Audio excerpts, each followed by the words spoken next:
Hello, magandang gabi po mga guys. Kakarating ko lang po, galing po sa biyahe, no? Magandang gabi po sa buong Metro Maynila. Regarding po dun sa post ni Ma'am Bianca, ako po yung rider na nasakyan niya po yung nakaraan. Ganito kasi yan guys, i-share ko po sa inyo. Nag-book po siya sa akin, galing po siya sa Makati. Ayun po, nag-book siya sa akin, papunta siyang BGC. Ayun po yung mababayaran niya sa akin is 56 pesos. Ganito po kasi nangyari guys. Nung papunta na po ako dun sa Makati para pick upin po siya, dun yung malapit sa mga bar dyan sa Makati, malapit dyan sa GP Rizal guys. Yan. Tapos po, ganito kasi yan guys, nag-book siya sa akin. Yan pinuntahan ko. Hindi ko rin alam, hindi niya lang sinabi na wala pala siyang pera, wala siyang cash. Yan po. Yun, pinick up ko na siya.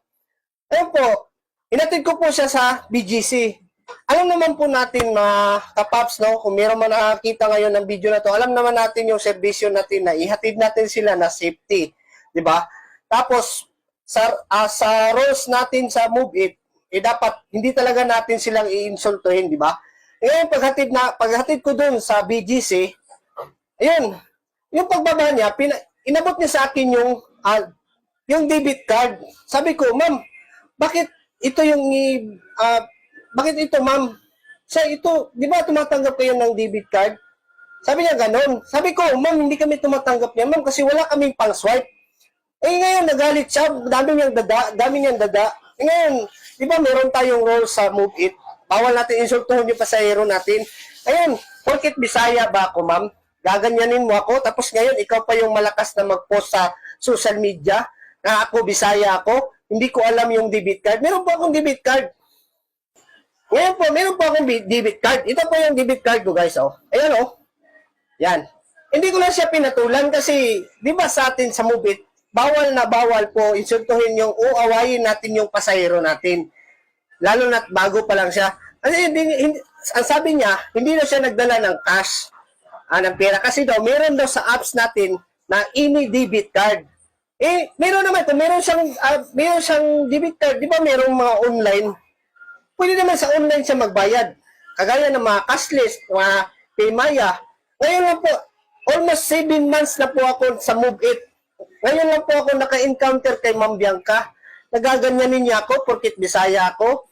Tapos sabihin niya ako na wala daw akong alam sa debit card. Hello? Sobrang OA mo lang talaga, ma'am. Ngayon lang po ako magsasalita sa iyo. Grabe ka, ma'am. Binudol mo ako. Hindi ka nagbayad kasi wala kang pera. Ngayon, ikaw pa yung malakas na mag-post sa social media. Sabihin mo na, porkit Bisaya ako, wala akong alam sa debit card. Hello? Sobra ka naman, ma'am. Huwag kang ganyan, ma'am.